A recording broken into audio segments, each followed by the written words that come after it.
ओम नमः शिवाय। हर हर महादेव। प्रिय भक्तों, भगवान भोलेनाथ आप सभी की मनोकामनाएं पूर्ण करें और आपके जीवन को सुख, शांति और समृद्धि से भर दें।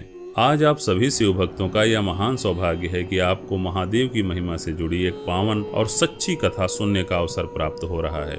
यह कथा न केवल आपके हृदय को भाव विभोर करेगी, बल्कि इसमें छिपे आशीर्वाद से आपका जीवन भी अलौकिक हो उठेगा। जैसे ही आप इस कथा को श्रद्धा भाव से सुनेंगे, वैसे ही शिव शंकर जी की असीम कृपा आप पर बरसने लगेगी। भोलेनाथ की दया दृष्टि से आपके जीवन के सारे दुख, बाधाएं और कष्ट दूर हो जाएंगे तथा आपकी सभी मनोवांछित इच्छाएं पूर्ण होंगी। सच्चे मन से कमेंट में ओम नमः शिवाय लिखकर अपने आराध्य महादेव का स्मरण करते हुए शिव चर्चा की दिव्य कथा का आरंभ करते हैं। प्रिय भक्तों, एक समय की बात है, किसी नगर में शिव चर्चा का भव्य सुंदर आयोजन किया गया था। सारी तैयारियां की गई थी, मंडप सजाए गए थे। अब कई सारे शिव भक्त वहां शिव चर्चा सुनने के लिए इकट्ठा हुए थे। वहीं दूसरी ओर भगवान शिव और माता पार्वती कैलाश से सारा नजारा देख रहे थे। सभी गुरु भाई और गुरु बहनें शिव चर्चा करने के लिए आपस में प्रेम पूर्वक भक्ति का भाव लिए मंडप में बैठ गए थे और चर्चा शुरू ही होने वाली थी कि तभी कुछ दुष्ट लोगों ने, जो भगवान शिव जी के प्रति तथा उनके भक्तों के प्रति ईर्ष्या का भाव रखते थे, उन्होंने शिव चर्चा में विघ्न डालने के उद्देश्य से अपने पालतू पशुओं को शिव चर्चा के मंडप में छोड़ दिया, जिससे एक बड़ी आपत्ति होनी थी। अब जानवरों के मंडप में घुसने से वहां भगदड़ मचने ही वाली थी कि तभी भगवान शिव गुरु के चमत्कार से जो पशु जोर से दौड़ते हुए मंडप की ओर आ रहे थे, वे सभी मंडप के समीप आकर एकदम से शांत हो गए और मंडप के चारों ओर शांति का भाव लिए खड़े हो गए, मानो जैसे कि वह भी अब शिव चर्चा सुनने आए हों और सभी भक्तों की सुरक्षा करने हेतु रक्षा घेरा बना रहे हों। यह चमत्कार देखकर वह दुष्ट लोग भी हैरान हो गए। अब उन्होंने मन में विचार किया कि चलो वहां चल कर देखते हैं कि यह क्या माजरा है। इसलिए अब वे लोग वहां आकर चुपचाप अपने पशुओं के पीछे खड़े हो गए। अब मंडप में बैठे सभी ने भगवान शिव का जयकारा किया और आगे शिव चर्चा की शुरुआत की। प्रिय भक्तों, भगवान शिव गुरु की भक्ति और महिमाएं कितनी ही महान हैं। जो लोग शिव चर्चा में विघ्न डालने का भाव लिए आए थे, वही अब शिव चर्चा सुनने के लिए मंडप के बाहर खड़े हो गए थे। अब एक गुरु भाई शिव भक्त गणों को सुखमणि और दुखमणि की पौराणिक कथा सुना रहे थे और कथा को आगे सुनाते हुए वह कहने लगे कि हे श्रोताओं, किसी नगर में एक धनवान सेठ रहते थे। वह सेठ, जिसका नाम भगीरथ था, वह अपनी पत्नी रुक्मीन के साथ बड़े प्रेम के साथ रहते थे। सेठ की पत्नी भगवान शिव की अनन्य भक्त थी, जो हर दिन शिवलिंग पर जल अर्पण करती थी, भगवान शिव की नित्य पूजा आराधना करती थी। फिर कुछ दिनों के बाद वह गर्भवती हुई और समय आने पर उस स्त्री को प्रसव पीड़ा होने लगी, किंतु शिशु को जन्म देते समय उस स्त्री की मृत्यु हो गई। अब सेठ जी बहुत दुखी हुए, किंतु वह कुछ भी नहीं कर सकते थे। वहीं दूसरी ओर सेठ की पत्नी ने एक सुंदर कन्या को जन्म दिया था, जिसका नाम माँ को दुख देने के कारण दुखमणि रखा गया। अब वह कन्या समय के साथ साथ बड़ी होने लगी, किंतु सेठ को अपनी बेटी के लिए माँ की तथा स्वयं के लिए पत्नी की कमी हर पल महसूस होने लगी। इसलिए घर के अन्य लोगों के कहने पर उसने दूसरा विवाह किया, किंतु अब होनी को कुछ और ही मंजूर था। सेठ की दूसरी पत्नी आलसी, घमंडी और क्रोधी स्वभाव की थी। वह हर दिन देर से उठती, ठीक से कोई काम भी नहीं करती थी और छोटी छोटी बातों पर सेठ से लड़ती रहती थी। उसने तो अब दुखमणि को, जो कि मात्र 5 साल की थी, उसे ही घर की नौकरानी बना दिया। बेचारी वह कन्या, जिसके बच्चों के साथ खेलने की उम्र थी, अब वही घर के सभी काम करती थी। झाड़ू लगाती, पिता के लिए खाना बनाती, माँ के लिए कपड़े धोती, घर के सारा काम करती थी। सेठ यह सब देखकर बहुत दुखी होता, लेकिन उसकी दूसरी पत्नी उसका कुछ भी चलने नहीं देती थी, मानो उसे गुलाम बना दिया हो। दुखमणि भी अपनी माँ की तरह ही शांत, गुणवान और सुंदर थी। वो हर दिन प्रातः सुबह उठकर घर के सारे काम करती, नित्य भगवान शिव की पूजा करती। वो कभी अपने भाग्य को नहीं कोसती थी। वह तो अब बस अपने प्रिय भगवान शिव की भक्ति में लीन रहती। उसकी सौतेली माँ उसे बहुत डांटती थी, मारती और पीटती थी, फिर भी वह बेचारी सब कुछ शांति से सहन करती थी, क्योंकि उसका सारा दर्द तो ओम नमः शिवाय का जाप करने पर गायब हो जाता था। मानो शिव जी की पूजा करने से उसके सारे दर्द दुख एक पल मात्र में ही दूर हो जाते हों। अब इसी तरह से कुछ समय बीतता गया और सेठ जी की दूसरी पत्नी भी गर्भवती हुई। अब समय के अनुसार उसने भी प्रसव किया और एक कन्या को जन्म दिया। अब सेठ और सेठ की दूसरी पत्नी खुश हुए, किंतु सेठ की पत्नी ने अपनी सौतेली बेटी से ईर्ष्या का भाव रखते हुए उसका नाम सुखमणि रखा, अर्थात जो माँ बाप को सुख दे। किंतु आपने वह कहावत तो सुनी ही होगी ना, लोग कहते हैं बाप के जैसा बेटा और कटोरी जैसा ही लोटा। अब वही दूसरी ओर, जैसी माँ वैसी ही बेटी। माँ ने जैसे बीज बोया, बेटी ने वैसी ही बर्बादी उगाई। अब क्या था, नाम तो सुखमणि रखा था, पर माँ खुद अहंकार की मूर्ति थी, तो बेटी क्या इंसान बनती। सुखमणि भी अपनी माँ की तरह ही घमंडी और क्रोधी स्वभाव की थी। अब समय के साथ साथ दोनों बेटियां बड़ी होने लगीं। सेठ तो अपनी दोनों बेटियों से प्रेम करता था, कभी भी उन दोनों के बीच भेदभाव नहीं करता था। किंतु सेठ की दूसरी पत्नी और छोटी बेटी सुखमणि हर संभव प्रकार से बड़ी बेटी दुखमणि को परेशान करती थी। इस दुख से दूर रहने के लिए दुखमणि हमेशा जहाँ भी शिव चर्चा होती थी वहाँ सुनने के लिए चली जाती थी। वह तो बस शिव की भक्ति में बैराग्नि बन गई थी, जिसे देखकर सेठ की दूसरी पत्नी अब और अधिक क्रोधी होती थी। उसकी शिव पूजा से वह ईर्ष्या भाव रखती थी, उसे जूठा खाना देती, सोने के लिए जमीन पर कहती, उसे कभी भी किसी भी प्रकार का एक पल का सुख नहीं देती थी। समय के अनुसार सेठ की दोनों बेटियां बड़ी होने लगीं। अब उनकी विवाह के योग्य आयु हो गई। तब सेठानी ने सेठ जी से कहा, दुखमणि के लिए आप एक सबसे निर्धन, गरीब और निकम्मे लड़के की तलाश करना। उसका भूल से भी किसी अच्छे घर में रिश्ता मत करना।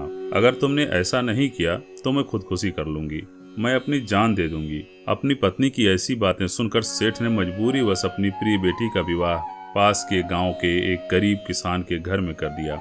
उसका पति एक पैर से अपाहिज भी था, इसी कारण वह कोई काम भी नहीं कर सकता था। वहीं दूसरी ओर कुछ समय के बाद सेठानी के कहे अनुसार सेठ ने अपनी दूसरी बेटी सुखमणि का विवाह उसी गांव में सबसे बड़े सेठ के बेटे के साथ कर दिया। अब सुखमणि के घर में किसी भी चीज की कमी नहीं थी, मानो वह किसी राजा के राजकुमार की पत्नी हो। अब विवाह के बाद सेठ ने दोनों बेटियों को अपने अपने ससुराल के लिए विदा कर दिया। दुखमणि का पति काफी गरीब था और अपाहिज होने के कारण काम नहीं कर सकता था। घर की पूरी जिम्मेदारी दुखमणि के कंधे पर आ गई। अब उसे दूसरों के घर घर जाकर काम करना पड़ता और जो पैसा मिलता उससे वह अपने घर खर्च चलाती। अब इसी तरह गरीबी में अपना जीवन यापन करती रही। किंतु इतने सारे दुखों के पहाड़ पार करने के बाद भी उसने शिव चर्चा का आराधना करना भूल से भी नहीं छोड़ा। बस शिव जी की पूजा आराधना निस्वार्थ भाव से करती रही। अब धीरे धीरे समय बीत रहा था। उन दोनों बहनों को अब दो दो बच्चे हो गए। फिर एक दिन की बात है जब अचानक सुखमणि अपनी सौतेली बहन दुखमणि के घर आती है और कहती है कि हे बहन, देखो तुम दूसरों के घर झाड़ू पोछा का काम करती ही हो, जिससे तुम्हारा घर का गुजारा जैसे तैसे हो जाता है। मुझे लगता है कि इससे अच्छा है कि तुम मेरे घर आकर झाड़ू पोछा करो। माना कि तुम्हारा घर थोड़ा दूर है, पर तुम मेरे घर पर काम करोगी तो तुम्हें अन्य लोगों के यहाँ काम करने की जरूरत नहीं होगी। मैं तुम्हें पैसे दे दिया करूंगी, साथ ही बचा कुचा खाना भी दे दिया करूंगी तथा पुराने कपड़े भी दे दिया करूंगी। अगर कुछ भी जरूरत पड़े तो वह भी मदद कर दूंगी। मित्रों, दुखमणि जानती थी कि उसके बहन का स्वभाव कैसा है। उसका उसके प्रति व्यवहार बिल्कुल भी अच्छा नहीं है, लेकिन बेचारी दुखमणि करती भी तो क्या, उसकी तो हर प्रकार से मजबूरी थी। अब उसने सोचा कि शायद माँ से दूर रहने के कारण उसका स्वभाव बदल गया होगा, इसलिए अपनी बहन की चिकनी चुपड़ी बातों को सुनकर उसने हामी भर दी। अब दूसरे दिन से दुखमणि सुखमणि के घर काम करने के लिए जाया करती थी, किंतु सुखमणि उससे बहुत सारा काम करवा लेती थी, जब तक कि वह थक नहीं जाती थी। काम होने के बाद उसके वापस जाते समय उसे बासी, जूठा या फिर रात का बचा हुआ खाना ले जाने को कहती थी। अब क्या, बेचारी वही खाना लेकर अपने बच्चों, पति को तथा स्वयं कुछ बचा तो खा लेती थी, अन्यथा पानी पीकर सो जाया करती थी। फिर एक दिन की बात है जब सुखमणि ने अपने घर पर शिव चर्चा का आयोजन किया, भव्य पूजा का आयोजन किया। गुरु भाई, गुरु बहना उसके घर पधारे। उसके घर में अच्छे अच्छे पकवान, मिठाइयाँ बनवाई गईं। भगवान की मूर्ति और शिवलिंग की पूजा आराधना होने लगी। सभी लोग शिव चर्चा करने लगे। चारों ओर से शिव जी का जयकारा होने लगा। वही दुखमणि अपनी बहन के घर पर काम करने के लिए जा रही थी। तभी उसके बच्चों ने कहा, माँ मुझे अच्छा खाना खाना है, मिठाई भी चाहिए। माँ क्या तुम लाओगी?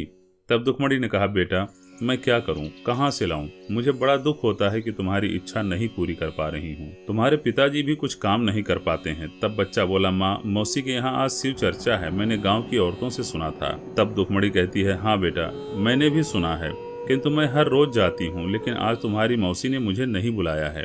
तब अपने बच्चों के मायूस चेहरे को देखकर दुखमणि कहती है, ठीक है, नहीं बुलाया है तो क्या हुआ, मैं जरूर जाती हूँ, तुम लोगों के लिए कुछ लेकर आती हूँ। वहाँ जाकर सुखमणि ने दुखमणि को देखते ही मुंह बिगाड़ लिया।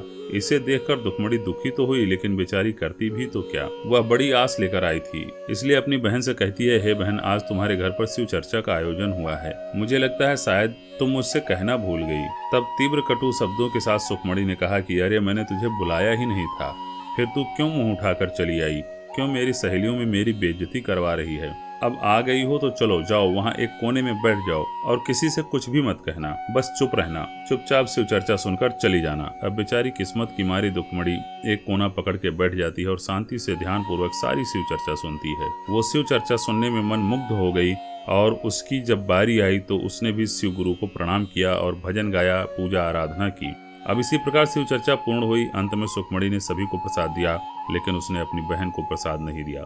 ऐसा पक्षपात देखकर दुखमणि को बड़ा ही दुख हुआ। अपनी बहन का ऐसा व्यवहार देखकर दुखमणि ने कहा, अरे बहन, आज तुम्हारे यहाँ शिव चर्चा है, इसलिए आज तो प्रसाद दे ही दो। आज तो तुम मुझे ताजा खाना दे दो, मेरे छोटे छोटे बच्चों के लिए दे दो।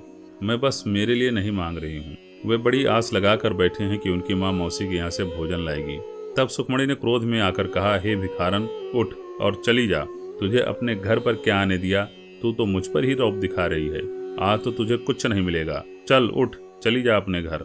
अगर इतना ही भोजन प्यारा है तो कल सुबह जो कचरे में फेंक दूंगी वह आकर ले जाना और अपने बच्चों को खिला देना। और बहुत भला बुरा कहने लगी तथा उसे घर से धक्के मारकर निकाल दिया। अब बेचारी गरीब दुखमड़ी रोते रोते अपने घर चुपचाप चली आती है। अब उसे रोते देखकर उसके बच्चों ने कहा, माँ क्या हुआ, क्या बात है? तुम तो मौसी के घर गई थी हमारे लिए खाना लाने, फिर तुम रो क्यों रही हो? तब दुखमणि ने कहा, बेटा तुम्हारी मौसी ने खाना तो नहीं दिया बल्कि प्रसाद भी नहीं दिया। इतना कहकर वह बोली, अरे बच्चों, मौसी ने नहीं दिया तो क्या हुआ, तुम्हें बस अपने ही घर में रहना है। इतना कहकर वह अब घर से चली जाती है। फिर वह एक वन की ओर चलते हुए जाने लगी और मन ही मन सोचने लगी कि कुछ सूखी हुई लकड़ियां देखकर बेचकर बच्चों के लिए खाना लेकर आऊंगी। अब आगे चलते चलते वह वन के अंदर चली गई, जहाँ उसे एक गौ माता मिली जो कि गर्भवती थी और एक बछड़े को जन्म देने वाली थी।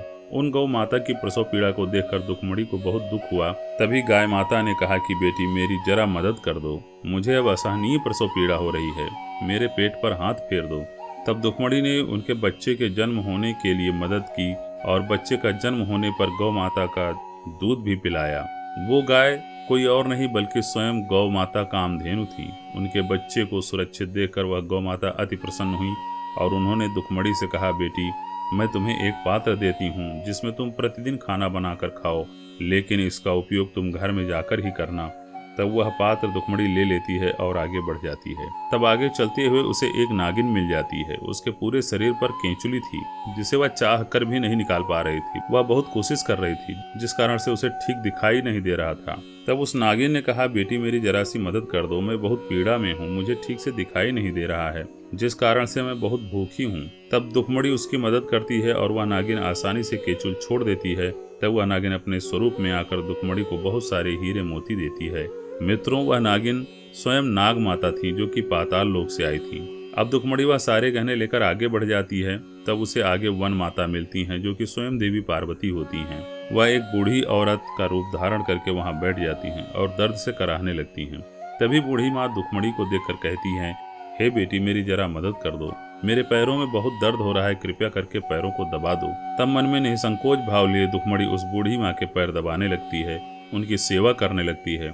तब वो प्रसन्न होकर कहती हैं, बेटी तुमने मेरी बहुत सेवा की, यह लो मेरे पास एक पोटली है। जब दुखमणि ने उस पोटली को ले लिया और उसके अंदर झांक कर देखा तो उसके अंदर बहुत सारे सोने, चांदी, हीरे, जवाहरात थे। तब दुखमणि ने कहा, माँ जी इस पोटली में बहुत सारा धन है और इस धन की आवश्यकता तो मुझसे कई गुना अधिक आपको है, फिर भी आप मुझे दे रही हैं। तब बूढ़ी माँ कहती है, लेकिन बेटी मेरा तो आगे पीछे कोई नहीं है और तुम्हारे छोटे छोटे बाल बच्चे हैं। जाओ यह सब कुछ लेकर जाओ और अपने घर को संवार लो। यह लो एक और थैला जो मेरे पास है, इसमें तुम जितना चाहो उतना अनाज निकालो, वो कभी खत्म नहीं होगा। दुखमणि समझ जाती है कि बूढ़ी माँ साक्षात देवी माँ ही हैं। वो उन्हें बार बार प्रणाम करती है और उनके चरणों में झुकती है। तब माता पार्वती उसे साक्षात दर्शन देती हैं और कहती हैं, बेटी उठ जा, आज तुमने तुम्हारे निस्वार्थ सेवा भाव और प्राणियों के प्रति दया से मुझे प्रसन्न किया, इसलिए आज से तुम्हारी गरीबी सदा के लिए समाप्त हो जाएगी। बेटी जाओ अपने घर जाओ और इस धन से अपनी दरिद्रता को हमेशा के लिए मिटा दो। भगवान शिव की चर्चा करती रहो। इतना कहकर वह वन देवी पार्वती माता अचानक से गायब हो जाती हैं। अब दुखमणि शिव जी को बारंबार प्रणाम करती है और वह अक्षय पात्र, सोने, हीरे, जवाहरात की सभी पोटलियां और थैले लेकर घर आती है। अपने घर आने पर उसने अक्षय पात्र से सभी प्रकार का स्वादिष्ट भोजन बनाया, तरह तरह की मिठाइयाँ, कपड़े और सब कुछ निकाल लिया जो उसके पास नहीं था। वहीं दूसरी ओर सुखमणि के शिव चर्चा के दौरान अपनी बहन का अपमान करना भारी पड़ गया। भगवान शिव जी उससे रुष्ट हो गए, उसकी सारी संपत्तियां समाप्त हो गईं। उसका पति भी वैश्याओं का गमन करने लगा। वह धीरे धीरे गरीबी और दरिद्रता की भागी बन गई। फिर एक दिन की बात है, जब सुखमणि मन ही मन सोच रही थी, कई दिनों से मेरी बहन दुखमणि भी मेरे घर काम करने के लिए नहीं आ रही है। पता नहीं उसका क्या हाल है, चलो मैं देख लूं कि आखिर वह किसके घर काम कर रही है। इतना सोचकर वह दुखमणि के घर के लिए निकल जाती है। उसी दिन दुखमणि ने अपने घर पर शिव चर्चा का आयोजन किया है और वह अपनी बहन को न्योता देने के लिए उसके घर की ओर जा रही थी, तभी दोनों की भेंट हो जाती है। तब सुखमणि दुखमणि के वस्त्र, साड़ी तथा विविध प्रकार के आभूषण देखकर आश्चर्यचकित हो गई। तब दुखमणि ने कहा, चलो बहन, अच्छा हुआ तुम मुझे रास्ते में मिल गई।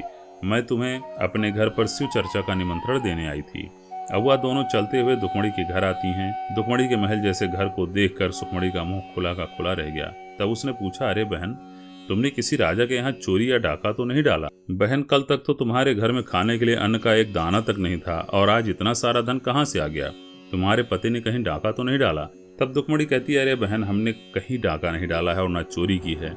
या तो मेरे कर्मों के फल से और भगवान शिव और माता पार्वती की कृपा से मिला है। बस इसलिए उनका धन्यवाद देने के लिए आज शिव चर्चा का आयोजन मैंने किया है। और अपने साथ घटी हुई सारी बात दुखमणि ने सुखमणि को बताया। तब वह सोचने लगी, क्यों ना मैं भी ऐसा ही करूं ताकि मेरे भी भाग्य खुल जाएं। तब दुखमणि से कहती, अरे बहन, चलो, मैं भी अब वन की तरफ जा रही हूँ, तुम अपनी शिव चर्चा करती रहो। किंतु सुखमणि तो कटु स्वभाव की थी। तब दुखमणि कहती, अरे बहन सुखमणि, सुनो, शिव चर्चा को आधा अधूरा बिना सुने जाना अशुभ है। तुम अवश्य वन में जाओ, किंतु शिव चर्चा सुनकर प्रसाद लेकर जाना। परंतु वह उसकी एक भी नहीं सुनती है और वहां से चली जाती है। वहीं दूसरी ओर दुखमणि के घर शिव चर्चा शुरू हो जाती है। सभी गुरु भाई गुरु बहनें इस चर्चा को सुनने लगते हैं। सभी ध्यान मगन हो जाते हैं। तब भगवान शिव की कृपा से दुखमणि का पति, जो कि अपाहिज था, वो भी ठीक हो जाता है। अब सुखमणि, जो कि एक गरीब स्त्री का वेश बनाकर वन में प्रवेश करती है, तो आगे चलते उसे घायल शेरनी मिल जाती है। जब वह पास जाती है तो शेरनी उस पर दहाड़ती है। तब बिना उस शेरनी की मदद करे सुखमणि डर कर वहां से भाग जाती है। फिर आगे चलने पर उसको वही नागिन मिलती है। सुखमणि को देखकर वह नागिन फुसकारने लगती है। तब वह उससे भी डरकर वहां से भाग जाती है। फिर वह आगे चलते हुए और अधिक जंगल के भीतर जाती है। तब उसे वही बुढ़िया माई मिलती है। तब वह उसके पास जाकर उनके पैर पकड़ती है और उन्हें कहती है कि माँ जी, आप मुझे भी धन दे दो, इसके बदले मैं आपकी सेवा कर दूंगी। तो वो बूढ़ी माँ क्रोध से कहती है, अरे चल हट, निकल जा मेरे नजरों से दूर। तो जैसे स्वार्थी स्त्री मेरे पैर नहीं पड़ सकती, या तो भगवान शिव का पवित्र वन है, जो स्त्री शिव चर्चा को अधूरा छोड़ दे वह मेरे पास कदापि नहीं आ सकती। इतना कहकर बूढ़ी माँ सुखमणि को डंडे मारती हैं, पीटती हैं। अब वह डर के मारे वहां से भागकर अपने घर की ओर जाती है तो देखती है कि अब घर में जो कुछ पहले था वो भी समाप्त हो गया है। धन दौलत सब कुछ मिट्टी में मिल चुका है। अब वह पूरी तरह से गरीब हो गई थी। तब निराश होकर वह अपनी बहन दुखमणि के घर चली जाती है। जब दुखमणि भगवान शिव के शिवलिंग की पूजा कर रही थी, तभी क्रोध और बदले की भावना लिए सुखमणि कहती है, अरे उठ, तू यह नाटक बंद कर दे। तुम्हारे कारण ही मेरे घर का सब कुछ नष्ट हो गया है। मैं बर्बाद हो गई हूँ। चल बता, तूने मेरे साथ क्या किया? कौन सा जादू टोना तुमने मेरे घर पर किया? आज तो मैं तुझे मार ही डालूंगी। तभी एक चमत्कार हो जाता है। उस स्थान पर भगवान शिव स्वयं प्रकट होते हैं और सुखमणि से कहते हैं, बस करो, रुक जाओ दुष्ट स्त्री, इसमें दुखमणि का कोई दोष नहीं है। अरे तुम तो एक घमंडी स्त्री हो। तुम्हारे पास सब कुछ होकर भी तुम एक गरीब का रूप धारण करके वन में स्वार्थी भाव से गई थी। वही वन में वन देवी पार्वती हैं। उन्होंने ही तुम्हारा सारा धन ऐश्वर्य नष्ट कर दिया है। तुमने हमेशा से ही धन का लालच किया है और तुमने मेरे प्रिय शिष्या को तथा प्रिय भक्त को बहुत दुख दिया है। अरे यह तो बेचारी तुम्हारे यहाँ शिव चर्चा में आई थी, तब तो तुमने इसे प्रसाद भी नहीं दिया था, बल्कि इसका अपमान किया है। और मेरा भी अपमान तूने करने की आज कोशिश की है। आज जो भी तुम्हारे साथ हुआ वह तुम्हारे ही कर्मों का फल है। मित्रों, अब सुखमणि रोती गिड़गिड़ाती हुई भगवान शिव से प्रार्थना करने लगती है, हे भगवान भोलेनाथ, हे शिव गुरु, आज से मुझसे कोई भी गलती नहीं होगी। अब तो मैं शिव चर्चा कहने और सुनने वाले सभी का आदर करूंगी। आज से हर दिन शिव चर्चा का प्रचार भी करूंगी। मैं किसी से भी द्वेष या ईर्ष्या नहीं रखूंगी। कृपा करें और आप मेरे धन दौलत को वापस कर दीजिए। मैं आपको वचन देती हूँ कि आज से मैं आपकी ही भक्ति करूंगी। हे भगवान भोलेनाथ, कृपा करें और मेरी भूल को क्षमा करें। अब अपनी बहन को बिलखते रोते देखकर दुखमणि भी भगवान भोलेनाथ से कहती है, हे प्रभु, आप तो महादेव हैं, कृपा करें और मेरी बहन को उसकी भूल के लिए क्षमा करें। तब भगवान शिव कहते हैं, हे पुत्री, अगर तुम कहती हो तो ठीक है, मैं तुम्हारी बहन को क्षमा करता हूँ और दुखमणि को आशीर्वाद देते हुए भगवान भोलेनाथ अंतर ध्यान हो गए। अब इसी तरह से दुखमणि के प्रार्थना करने के कारण सुखमणि को उसका खोया हुआ संपत्ति वापस मिल गया। अब सुखमणि के भीतर परिवर्तन आ गया। वह भी अपनी बहन की तरह ही शिव की पूजा आराधना करने लगी और दुखमणि के साथ स्नेह पूर्वक आचरण करने लगी। और फिर शिव गुरु कहते हैं, हे प्रिय श्रोतागण, तो इस प्रकार भगवान की कृपा से दोनों बहनें प्रेम से रहने लगीं। अब मैं आपको आगे की कथा को सुनाता हूँ। गुरु भाई कहते हैं, हे श्रोताओं, एक समय की बात है जब भगवान शिव कैलाश में ध्यान मग्न होकर बैठे थे, तभी अचानक से नारद मुनि वहां पधारते हैं और कहते हैं, हे प्रभु, आज जब मैं मृत्यु लोक में भ्रमण कर रहा था तब मैंने देखा कि हर जगह शिव चर्चा हो रही थी। इसी कारण से मेरे मन में यह प्रश्न पड़ा कि भगवान शिव की चर्चा का क्या विषय है। मुझे तो इसे पता करना ही पड़ेगा। आखिर क्यों भक्तगण इसे मन मुग्ध होकर सुन रहे हैं। मन ही मन विचार कर रहा था कि अब तो चलिए इस विषय में मुझे भगवान शिव से ही पूछना पड़ेगा, इसलिए मैं यहाँ आया हूँ। हे प्रभु, कृपा करें और मेरी मन की इस दुविधा को दूर करें। मित्रों, तब मंद मुस्कान के साथ भगवान शिव कहते हैं, हे देवर्षि नारद, इस विचित्र प्रश्न का उत्तर तो आपको केवल मृत्यु लोक में ही मिलेगा। इसलिए आप मृत्यु लोक में एक मनुष्य का वेश धारण करके जाएं और जो भी नवजात शिशु मिलेगा उसके कान में चुपके से इस प्रश्न को पूछ लीजिए। तब भगवान शिव को प्रणाम करते हुए नारद जी कहते हैं, ठीक है प्रभु, अगर आप कह रहे हैं तो मैं ऐसा अवश्य करूंगा। इतना कहकर नारद मुनि धरती लोक पर आते हैं और एक युवा साधु का भेष धारण करते हैं। उसी समय उनकी नजर एक अंडे से बाहर निकल रहे तोते के बच्चे पर पड़ी, तो वे उसके पास जाकर उसके कान में पूछते हैं कि हे तोते बालक, इस धरती लोक पर शिव चर्चा इतनी क्यों प्रसिद्ध है जिसे हर कोई सुनना चाहता है। तभी इतना शब्द सुनते ही उस तोते के नवजात बच्चे ने अपने देह को त्याग दिया, अर्थात उसकी मृत्यु हो गई, जिसे देखकर नारद जी बहुत दुखी हुए। तब इस आश्चर्यचकित बात को देखकर वे सीधे वापस भगवान शिव के पास आते हैं और उनसे पूछते हैं, हे प्रभु, आपने जैसा कहा था मैंने ठीक वैसा ही किया, किंतु तोते का बच्चा मर गया। अब हम कैसे अपने प्रश्न का उत्तर जानेंगे। तब फिर बंद मुस्कान के साथ भगवान शिव कहने लगे, नारद, आप व्यर्थ चिंता न करें, आपको इस प्रश्न का उत्तर धरती लोक पर ही मिलेगा। मित्रों, देवर्षि नारद फिर से इस बार धरती लोक पर एक मनुष्य का रूप धारण करके आते हैं। तभी उन्होंने देखा कि अभी एक गधे के बच्चे ने जन्म लिया है। तभी उसके पास जाते हैं और उसके कान में कहते हैं, इस धरती पर शिव जी की चर्चा क्यों होती है तथा भगवान शिव ही इतने अधिक प्रिय क्यों हैं। तब इतना सुनते ही वह गधे का बच्चा भी अपनी देह को त्याग देता है, उसकी भी मृत्यु हो जाती है। यह देखकर नारद मुनि और दुखी हो जाते हैं और वे निराश होकर भगवान शिव के पास आ जाते हैं और कहते हैं कि हे प्रभु, जैसा आपने कहा था हमने ठीक वैसा ही किया, किंतु गधे का बच्चा भी मर गया। अब हम अपने प्रश्न को कैसे जानेंगे। तब भगवान शिव गंभीर स्वर में बोले, देवर्षि नारद, आप इस प्रश्न का उत्तर तो धरती लोक पर ही ढूंढ लीजिए, आपको अवश्य मिल जाएगा। तब नारद जी अब फिर से बड़ी आशा के साथ धरती लोक पर आते हैं। इस बार उन्हें एक गाय का बछड़ा जन्म लेते हुए दिखाई दिया। तब वे उस नवजात बछड़े के पास जाकर उसके कान में पूछते हैं, तुम मुझे बताओ कि मृत्यु लोक पर भगवान शिव की चर्चा का क्या विषय है तथा शिव जी इतने प्रसिद्ध क्यों हैं, क्या तुम मुझे बता सकते हो। अब क्या था, वह गाय का बछड़ा भी तुरंत मर जाता है। यह देखकर अब तो नारद मुनि और भी दुखी हो गए।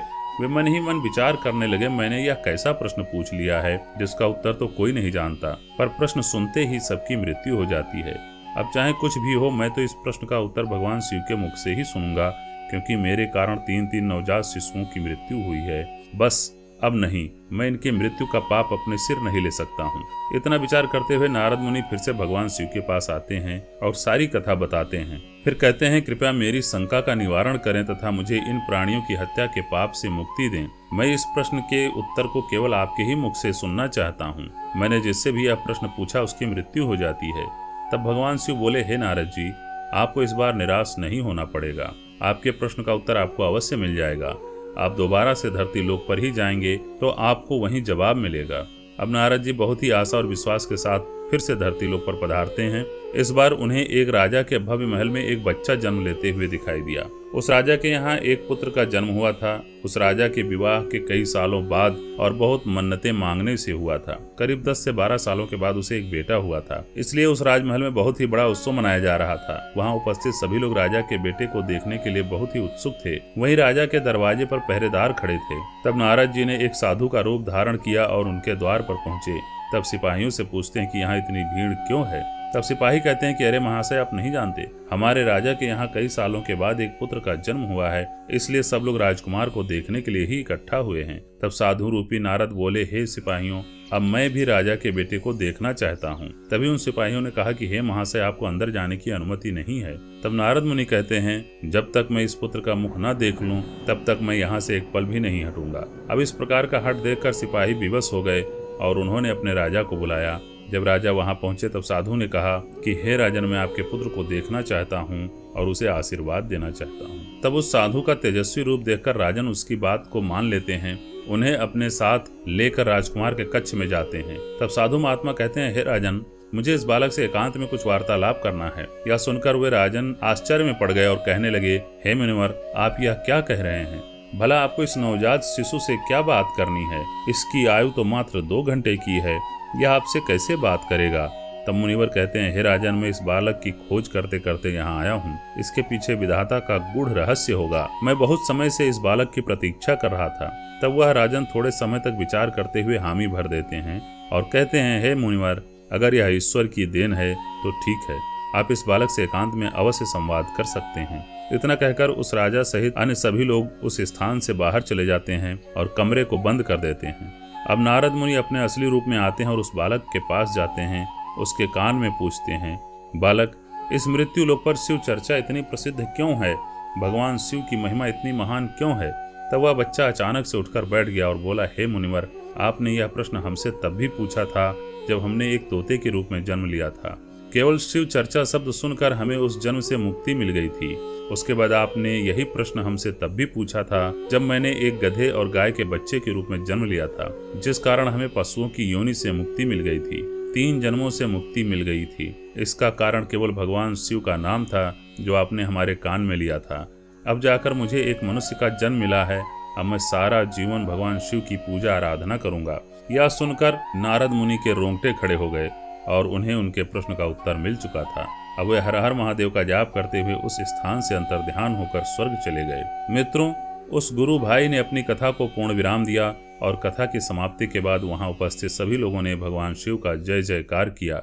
वही दुष्ट लोग मंडप के बाहर खड़े होकर शिव चर्चा को सुन रहे थे, उनका भी हृदय शिव भक्ति में लीन हो गया। उम्मीद करते हैं आपको यह कथा अवश्य ही पसंद आई होगी। तो इस वीडियो को भगवान शिव की कृपा के लिए एक लाइक करें और कमेंट में सच्ची श्रद्धा से हर हर महादेव जरूर लिखें। मिलते हैं अगली पावन कथा में, तब तक के लिए हर हर महादेव।